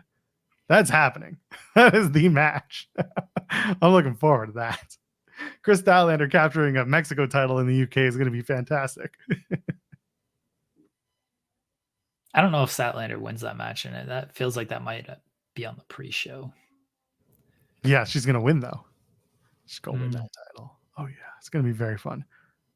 Well, we'll see. We're building out the card for All In. And then there's got to be stuff at All Out as well 2 weeks later. So that's another thing. Yeah, All In's going to have 30 matches, none of which are going to transfer over to All Out. It's just going to happen. Where are the rest of the luchas? Anyway, this was actually the last thing I wanted to bring up before we start moving on from AEW talk. You mentioned the hologram stuff is very strong. He's benefited from working with 2 guys who are great bases in Lucha Libre. Talking about Beast Martos, and the week before was Gringo Loco. Who is the next base that Hologram works with? Because you want to keep this strong, you want to keep this going. And with him, it's got to be great bases that can hold on to him and do the matches, do the moves with him. Who else on the roster can make that happen? Gringo Loco and Beast Mortos and a triple threat match. You know what? I could see it. But that's just what I'm thinking. That's what I'm thinking is you've got to find more people, and you're going to have to change up the the way that it works after a little while. Brian Cage, actually, why Soulable mentions that's someone, but Brian Cage loves to flippy do too. It's not just big dudes. They also have to be able to base for you so that you can catch, so they can catch as well. And it's not always the big dudes. It's just, we'll see. Lance Archer is a good call. I'm curious. Claudio is a very easy call, but I don't think they want Claudio losing. So that's why I don't feel like that's going to happen. It's possible, but I wouldn't beat Hologram right now. That's for sure. No, neither would I. I'd give it time, but that's why I'm like Brian Cage, maybe. Lance Archer, no, if he's about to come off of a loss versus Will Ospreay this week. There's just a lot of names where I'm wondering who can do it, or they can start bringing in people from Mexico, like CMLL guys, Yeah. So anyway, that's just what I wanted to add from our hologram chat earlier. Let's talk Bloodsport. Hell yeah. This was a good show, which shouldn't be a surprise to anyone. The big story coming out of it is the theme that Julius Creed used to come out. Whatever. It was fun. You know what? There were a few really big stories that come out of it. Of course, Mike Bailey knocking out Akira got a lot of traction, and the big stuff, of course, was Josh Barnett gets confronted by MVP after beating Bad Dude Tito. MVP basically confirms he's leaving WWE and says, I've been training jiu-jitsu. I've been training my whole life. I've been training submission wrestling under you, Josh Barnett, when I started and when I came back, and I need a Bloodsport match with you. And Barnett said, let's go. And they kind of hinted to MVP's other friends being part of this whole thing. I really like the way that they started telling the story. I like that this is a spot for MVP to come in and have a match at the top. And this is one that, honestly, these are two big dudes who could beat the shit out of each other in a, I don't even know what to call Bloodsport, but the match they would have would be fantastic. Let's talk about this whole MVP stuff. Well, I think the match that they would have would be a lot of grappling stuff. I don't know how much striking they would be doing in this. I think you'd see, because MVP is black belt in jiu-jitsu now. So I think you would see more grappling based contest between them. Obviously they'd strike a little bit, but I think it'd be more grappling based stuff. The MVP thing was a big surprise. I certainly was not expecting him to show up. Oh, he confirmed he's still under contract with WWE, but the fact that WWE had a pretty big presence on this show didn't really make it a big deal that he showed up. I would imagine in the past, he wouldn't have been able to show up like this. He wouldn't have been able to show up while still under contract to tease this type of thing. But the fact that Baszler, Creed, Charlie Dempsey were all on this show, no problem. They were like, yeah, sure, show up, do the challenge, even though you're still under contract. It's not a big deal. Like, we can't, I guess I could have said no, but what's the point? And that was a cool surprise. I love Bloodsport. It's my favorite show every WrestleMania weekend. They brought it to Japan earlier this year. They had like Kazuchika Sakuraba on there. Sakuraba on there. They had Rampage Jackson on there. That ruled. It's 10 matches / fights, and it's done within like 2 hours and 15 minutes. Absolute rules. It's something different. Some of the stuff I don't know, and maybe this is meant to be if it's real or fake. And what I mean by that is like the finishes. I definitely thought Santana was gonna beat Homicide, and then Homicide won. It was like this weird stoppage. He had this like John Cena-esque STF on Santana, and then Santana like passed out, and then the referee pulled him off, but then Homicide pulled guard on the referee, and it's like still trying to fight. That was a weird finish to that. I don't know if the referee miscalled. I don't know what happened there. Maybe like that's how they planned it, because fuck it, why not? The Mike Bailey head kick knockout on Akira, that looked sick. I don't think that was obviously a planned finish, but it looked like he really connected and caught him with that. So that was a good finish. Josh Woods and Timothy Thatcher being a DQ or a double count out, that was kind of lame. I don't know if they were like, yeah, Josh Woods ain't losing, brother. Like, Why? Who cares? Charlie Dempsey tapped out. That was the most surprising finish of the night. Yeah, I thought all the Royce- WWE people were going to run through straightforward finishes, and then Dempsey taps. Like, oh shit, this is kind of a thing here. Royce Isaacs is going to get a shot at the Heritage Cup now. That's just how it goes. He's the number one contender. That's what I thought. Royce Isaacs retweeted it, so it's going to happen.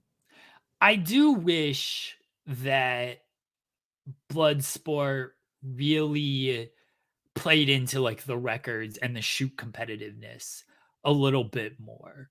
Because like I always, when I write these articles, like I always note the records, like their Bloodsport records and stuff. And there's a lot of guys who like Royce Isaacs was like 2-5 going into this against Dempsey. So now he's 3-5. Like Dempsey's now 1-1. Homicide's 1-0.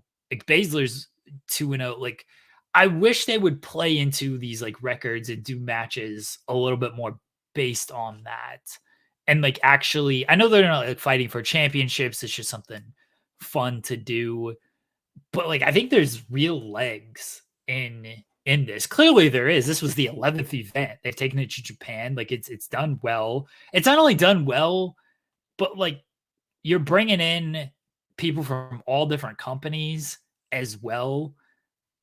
You can definitely do something, do more, even more with this. And I think the next step would be to like really honor these records. And I don't know about titles, but maybe if there is just like, because they don't really do weight divisions. Obviously in real MMA, weight divisions is a thing. But if you just have like a women's title and a men's title, like that's it. So that way people are actually like competing for something. And winning these matches means something. It's like, okay, I'm working my way up to go for a title here. I think you can, again, just do even more with this. As you know, saying that the crowd was not happy with Dempsey tapping out. Like they were obviously big on the WWE people. I know they weren't happy, but like that was just a stun. Like I think that was a good call, honestly. Like the fact that very few people saw that one coming. Jody Threat should have beaten Masha Slamovich. I'm just saying. If this is where I say if this were a real fight, Jody has the jiu-jitsu, the Brazilian jiu-jitsu background. She can beat the shit out of people. I'm not saying Masha can't. Masha's always positioned as this like killer in the ring, but between the two, this is where sometimes I'm like, oh, in a real life scrap, this would go differently. But you know, it's Masha and it's GCW, and she's over perennially. Don't get me wrong. Jody, they had a good match too. You know, Masha gets the win via knockout. She's obviously being poised to continue having strong matches. Masha versus they haven't done Masha versus Shayna. No, that was the match at WrestleMania weekend. That was the match WrestleMania weekend. Okay, yeah. I was like, I figured they had. Okay, but yeah, that's that's something that you have to sometimes put in the back of your mind. Like Speedball beating Akira makes sense. Speedball has that in and out of the ring going. So yeah, it's a strong show. It's a fun show. It's a different presentation of wrestling, and I always appreciate that. And of course, it's not terribly long of a show, so that always helps for the rest of the evening. Good show. It's like 2 hours because the introductions take about 15 minutes to start the show because that's the old Pride FC thing. Introduce all the fighters before they fight. That's like 15 minutes. And then by the time the action starts, yeah, it's like a 2-hour show. Rules. And something different. Shayna hitting a tombstone for the win. Yeah. That was pretty sweet. It's unexpected. Go ahead. That was unexpected. And it was very fun to watch. Both the Creeds did very well, as you would expect. You know, they both got amateur wrestling backgrounds, but them hitting like suplexes and I think Julius, who faced Matt Mikowski, powerbombed them out of the arm bar, and then hit the sliding lariat after another suplex. But like both of them just looked fantastic in this environment. Like, again, I think there clearly is real legs to it. They've done this many shows. But I think they can do even more with the records and potentially titles. Maybe they don't want to get into that. I don't know. But it's certainly something that they could if they wanted to. WWE Champion Cody Rhodes goes sneaker shopping with Complex at Stadium Goods in NYC ahead of SummerSlam this Saturday. Sure. Video is just dropped. I guess I'm gonna watch after this. Oh, they've done an updated version. Oh, it's probably just the update. Okay, just tags. All right. What do you think Cody Rhodes is buying? American flag sneakers. American flags. And they have certain numbers on them with capital T's on the tongue. Oh, if you know, you know. SmackDown? You want to talk about Friday night SmackDown? Or do you want to talk about Battle of the Borts? No. I know they were both equally important. This is always my funny like WWE production versus AEW production stuff that I talk about. The backstage interviews. Okay, I've mentioned this before. A New Balance 501 for Cody. Those are comfy. I would get them too. In WWE, sorry, I'm going to break this for you if Logan Paul didn't already. There's always an overhead microphone. That overhead mic, that boom mic out of the shot is the one capturing 99.9% of the audio. The rest of the audio is the 0.001 is that stick mic coming from the interviewer. In AEW, 99% of the mic comes from the stick mic that the interview is holding. And then the other part is maybe if they have a boom, there's a boom, or it's the coming off of the camera. Logan Paul cuts his promo, and then he grabs the microphone from Byron Saxton. And he goes, yeah, and he's right up in the middle of the mic. Like it should be modulating. It should be blowing out. Nothing changes in the audio quality because the microphone is above him. I love those little stupid things, but that's the mix. And that's the big difference in the production of WWE versus AEW. So Logan Paul is a master at this, Jeremy Lambert. He's the master. Okay. He's gonna lose the title though. Maybe. I mean, you're gonna be there. Who is Mr. Cleveland that he was talking to? It's gonna be Johnny Gargano's dad, and that's his new life venture. We send our love to the Garganos. Yes. That's going to be his new venture. It should be Miz, but it should be Miz's dad. It should be George Mizanin. Ooh. He should bring out George Mizanin, and that's all Mr. Right. Cleveland. This I'm for. Yeah, and he's gonna square up. I'm for Mr. Miz being Mr. Cleveland. All for it. Why not? Why wouldn't you? Who else could it be? Is there a Mr. Cleveland who is is there a Cleveland Steamer Twitter or Twitch guy out there? I don't know. You're an Ohioan. I just live here. Yeah, but you get the local papers. So close. I don't read any local news. I don't read news, period. Wow. Can't believe that. Jeremy Lambert, news writer. Is Lil Bow Wow the king of Cleveland? I'd say LeBron, but he's off in Paris, so it's not going to be him. Well, he could be back on time if they just sink the entirety of their, time on the basketball courts. No. Well, they already won one match, so I guess so. Yeah, I mean, the Olympics go past this week, so I don't think that's happening. Well, he did his part. All he had to do was carry the flag, and he did it on the boat. No. Everyone wants that Moxley appearance. He ain't doing anything else on TV. That's true. Maybe his time off is so that he could do that. Has to be someone who will get booze in Cleveland. I wonder if it's just Jake Paul. I was thinking about that. It's like, if it's Jake, it's sure, whatever. Oh, Drew Carey would be good. I've been waiting for WWE Hall of Famer Drew Carey. Drew Carey would be good. Maybe it's this YouTube guy who is named King of Cleveland. He is the biggest Browns fan on earth, and fortunate. And I do Fortnite streams, and I do WWE and AEW pay-per-view reactions and Brown games. What if it's Grover Cleveland? Feels like you could do that. Grover Cleveland? Maybe. Grover Cleveland, yeah. You just dig them up and bring them on. Yeah. Let's take a look at this guy's popularity. What if it's Cleveland from the Cleveland show? That would be great. That would be great. And he comes out singing the theme. My name is Cleveland Brown, and I am proud. Yeah, that guy. Let's do Keep that going, one. Joel. That was good. I don't even remember the rest of it. Come on. This is it. It's going to be this guy. It's going to be King of Cleveland 3727 on YouTube. He's a big wrestling fan. Bargov says he only has 594 subscribers. Oh, I'm aware of how many subscribers he has, but I'm also aware that he does WWE, AEW, Cleveland Browns. He's not a big enough content. Name. He's not big enough name. He's the King of Cleveland. It says it right here. 594 subscribers, though. If he had like 1 million subscribers, that'd be one thing. He's the King of Cleveland. What if it's Abe Froman?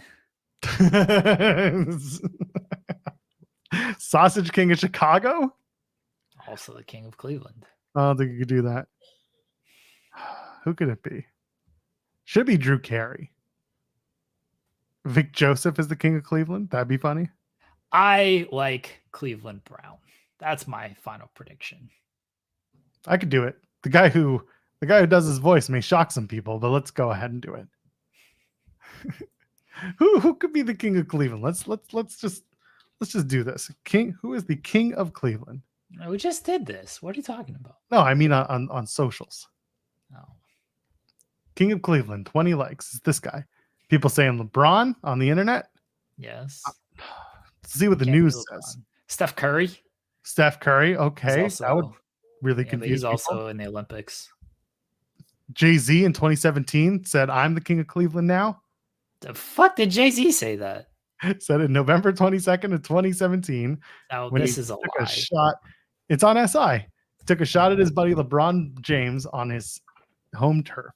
No, that's not. LeBron terrible. Called himself the King of New York following a comeback victory against the Knicks. So he went to Instagram and said, "I'm the King of Cleveland." No. Oh, here but we it's go. Not King of Cleveland. It's Mr. Cleveland. Oh, is it? Well, yes. All right. Who's Mr. Cleveland? Mr. Cleveland. Unfortunately, the first reaction is our article on Fightful.com. So thank you for SEO, baby. Thank you for ruining the SEO game. Oh, Mr. Cleveland from Captain Underpants, the next door neighbor of George Beard and Harold Hutchins. Sweet. Mr. Cleveland on Twitter has 800 people. Loves Cleveland. Not gonna be has a YouTube channel with 11 subscribers. Could be him. Nope. No, it's not him. Okay. Who could it be? Grover Cleveland. That's my final prediction. Yeah, we thought about that. Or Cleveland Brown. Woodrow Wilson. Oh, Mike Toth. Here we go. Super Pimp / Mr. Cleveland. Former U.S. Army captain, now Cleveland nightlife general. I am scared if this is the person. Oh my goodness. You know who it's going to be? You know who it's going to be, Joel? I'm not joking. Who's it going to be? I'm not joking when I say this, by the way. Who is it? No one's going to get this. What? Someone in the chat saying Travis Kelce. That'd be fantastic. No one's going to get this except for the Cleveland Knights. This is legit just an Ohio. Fuck Machine Gun Kelly. This is legit just an Ohio pop. Tem Misney. You don't mess with the Misney. Yeah, you know that the other Miz will hate it. Well, who cares about the Miz? It's Misney. Misny. I'm telling you, man, this real super pimp guy might just be it. No. Tim Misney would be the biggest pop they could possibly get because everyone in Ohio knows who this man is. Everyone knows who he is. Yeah, someone that we know from Cleveland or someone from Ohio just said it's definitely that person. Yes. It would be. I understand, like, everybody in the chat are like, never heard of him. This is in Ohio, biggest pop in the world. This dude has a billboard every 1 mile in Ohio. Misney makes them pay. Maybe it should be you. Yeah. Just saying. I think it's going to be Super Pimp. Okay. That's it. Anyway, SmackDown was a Tennessee. show. It happened. Cody Rhodes is in Japan and cuts a promo from a bar. Allegedly. But really the big moment. The Bloodline is going to face Gargano and Ciampa DIY for those tag titles on Friday night in Cleveland at the Rocket Mortgage Fieldhouse. Easy for me to say. Are we going to get new tag champions, or is there going to be a little F finish going on? Nah, they're going to do new champs. I don't think so. Okay. I think KO and Randy are going to cost them the match, and I think that Cleveland Zone are going to stand tall going into the show. That's what I think is happening. Okay. Yeah, DIY should win via not disqualification, but some sort of, screwery. That's what I would do. And then everyone brawls at the end of the show. We're out of time. See you at SummerSlam, 7 p.m. Don't forget. Is that what you do? Huh? Yeah, Louis saying that was SmackDown was a mail and a half. Well, it was mailed in because they mailed it from Japan when they finished editing it from the week before when they shot it after the first SmackDown that aired live. So yeah, that was it. That was the show. Jimmy returning to cost Bloodline makes some sense. I can see that. It's a good show. Yeah. I'm hoping that Jimmy's on the mend and that he's almost 100%. We haven't had an update on him in quite a while, but we'll see. Either way, I don't think that there will be new tag champions crowned on Friday night. Okay. They've really hit that hard. They've hit it hard that they need to bring the titles back to the Bloodline. And Solo being like, I want it all that stuff. That would happen. You know what? It should be Bow Wow. Bow Wow should come out, and it should be Jade and Bow Wow renewing their hostilities at SummerSlam. That's it. Why wouldn't you do that? Why wouldn't you want to do that? I don't know if Bow Wow's available. He seems like a busy guy. Is he? I don't know. I don't keep up with Bow Wow. Do you? You seem to. No. Let's see what little Bow Wow's doing. Yeah, let's look up little Bow Wow. Yeah. Maybe he's on tour. I don't know. Oh man, do you think he's touring? I mean, it is summertime, but what would he be doing right now? Touring, Joel. No, like where? Is he playing clubs? Is he playing big arena shows? Like what's he and Soulja Boy will be performing. This is July 26th. Never mind. Well, I mean, that was Friday. Yeah, that was this past Saturday. Sure. Yeah. Prime on Peachtree. Doesn't look like he's got anything going on. Maybe it's Bow Wow. You know what? Oh, he did the SeaWorld show. Yeah. Oh, good for him. That's good for him. Yeah. What Houston? He's out there. He's outside. As our friend Top Dollar would say. Oh wait. July. Okay, the fair. He's performing at a fair. Of course he in is. Dutchess County Fair and Rodeo. Oh. The fair runs July 31st through August 4th. Okay. I don't know where this fair. Oregon. So he's across the country. So this brunch place, this is his Prime in Atlanta. This is his place. Okay. I'm just saying, like he's got a place. It's called Prime on Peachtree. Well, That's Bow Wow will be at the fair performing. Okay, so he can pull out his phone. He can pull out his phone and do one of these. No, have you seen that phone? That phone didn't have good reception. It ain't working. So it's probably like one of these then. Just an old Kobo. Nah, his phone was like it had buttons on it. Yeah, so does this one. That's a huge phone you have there, Joel. I mean, this is a Kobo, so. No, there aren't buttons on it. No. Buttons? There's 2 buttons on it. 1, 2. No, his had like the actual buttons. Oh, his had numbers on them. Yeah. Huh. Yeah, I don't got that. Yeah, Bow Wow had the flip phone going on there. Good for him. We should all detach a little bit, get rid of our smartphones. Maybe Bow Wow's just ahead of the time. Maybe he's just really, just like that. You can't drive 2 miles in Ohio without seeing that billboard. That looks awful and scary. Doesn't matter. There's no words on that. You see that. It's just here's this doing the people's eyebrow, staring into your soul. Everyone knows who this man is in Ohio. It's scary. I don't like it. Right there, baby. It's gonna be him. Seems like a bad idea. You don't mess with him.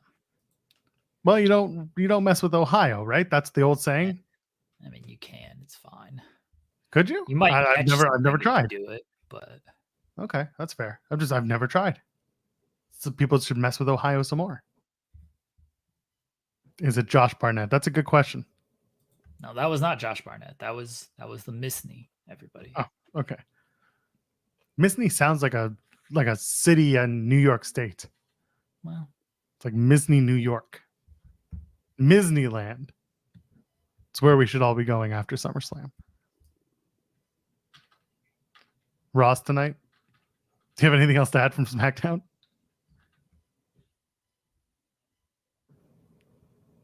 Was that a no? No? Okay, just making sure here. Raw's tonight. There's plenty announced, apparently. You wouldn't know it if you weren't paying attention. They're on Sci-Fi tonight because the Summer Olympics. So are they going to punt? No. I know it's always everyone's question is, are they going to punt this week because of this and that? No, it's build for SummerSlam. It's the final show before SummerSlam. It's the big show before SummerSlam, being headlined by Seth Rollins presenting the referee's instructions to Drew McIntyre and CM Punk. What will the instructions be? Want a good, clean fight. Call it straight down the middle. Let's get it on. No low blows. No Instagram posts in the middle of the match. Oh. No tweeting from your wife's phone 20 minutes into a world title fight. Well, no real glass. We're only using sugar. I would pop if Seth was like, no real glass. I think he should do it. What else could they possibly say? Like, someone's going to make an allusion to what he's going to be, to what Seth Rollins will wear as a referee outfit. Has to happen. He's already like, he's heading on it. Yeah. Ideas. Yeah. Oh, just baby outfits. He's wearing a onesie, referee onesie. What? Yes. Why not? That sounds terrible. Terribly accurate as to how a referee should dress in this regard. No. The Double J referee, we talked about that. It should be light up on the straps and everything. I think he's doing like see-through. Just see-through? See-through, but it's like black and white see-through? Yeah, I think that's what he's going with. That sounds awful. Yeah. Seth Hardy over here. That's he should just come out and do this. No, that's later. Sorry, different company. Sheamus versus Big Bronson Reed is another one that they're going to do tonight. It's a big match, literally, figuratively. Creed brothers are going to take on Akira Tozawa and Otis. I'm sure that won't end with a videotape being given to somebody. I don't know if they're going to do a videotape, but they'll... Still 2 more members. I don't know if I doubt it's like a pre-show match, but I don't know who the third guy is for Otis and Tozawa. It feels like they missed the boat on the Otis and Gable match. They had it, and now they've gone too far with the Wyatt stuff. And now I don't know if they're going to get it back with Otis and Gable. Do you think maybe Otis, Tozawa, and Bo Dallas? No. That doesn't make... I mean, it makes sense, but like it doesn't make sense. That's the thing. They have 3 intersecting teams and 1 story. Well, sorry, 2 intersecting stories. And it's very strange the way they're trying to put it together.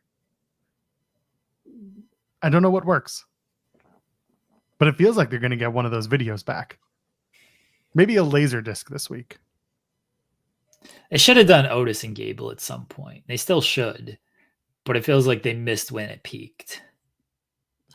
Well, it's funny because this past week on Raw, that could have been the moment too. They did a pretty good job of doing Otis and Gable, the face-to-face and the beatdown, but the first time really was the big time, and I was under the impression that they were going to kind of build to it and then do Chad and Otis down the line one-on-one when it got hotter and hotter, but clearly that's not where we're at. So yeah, you're right. It's just a weird kind of story that they're trying to tell with, again, the 3 different teams, 2 conflicting stories.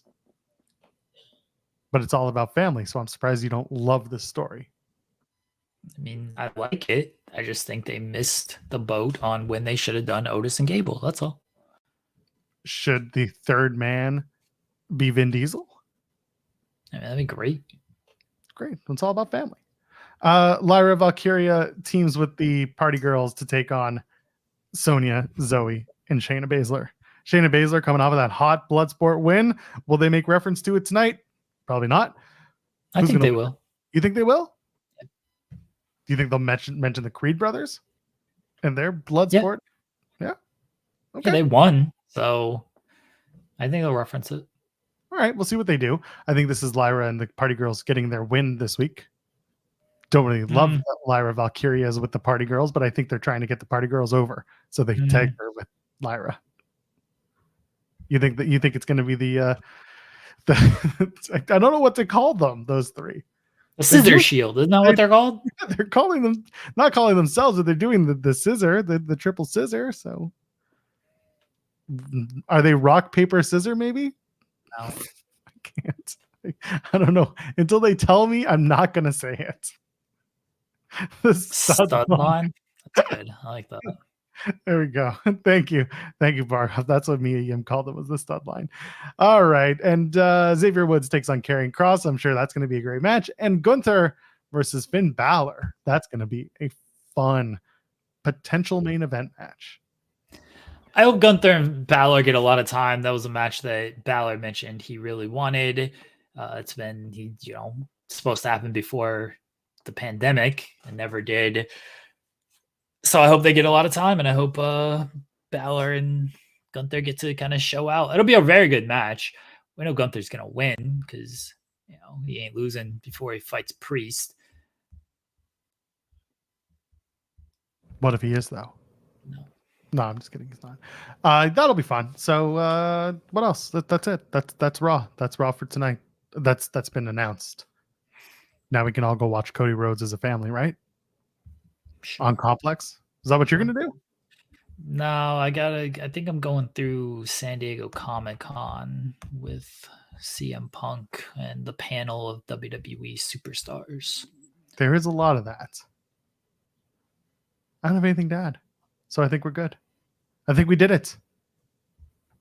Be like Sunny Kiss and keep on rolling. How about that? Good on Sunny Kiss, by the way. Sunny Kiss has been a long time Limp Bizkit fan. When I talked to Sunny Kiss at Full Gear 2019, it was a long time ago. Sunny was telling me about Limp Bizkit and fandom. So it was cool that Sunny got to perform on stage with Limp Bizkit. Go watch that. Go find that video. It exists. It's out there. I just had it sent to me on a DM. So clearly it's everywhere. It's like a 3-second clip. Yeah, it's not very long. Jeremy, anything else to plug before we get on out of here for the day? I don't think so. Wonderful. Friends, back on Wednesday. Raw Fallout. All the other news I'm sure that's going to come out between now and then. Go watch Cody Rhodes. Buy some sneakers. Until then, for Jeremy Lambert, I'm at Joel Pearl, JOELPEARL. Ladies and gentlemen, friends beyond the binary. We'll see you on Wednesday, 10 a.m. Eastern. Cheers.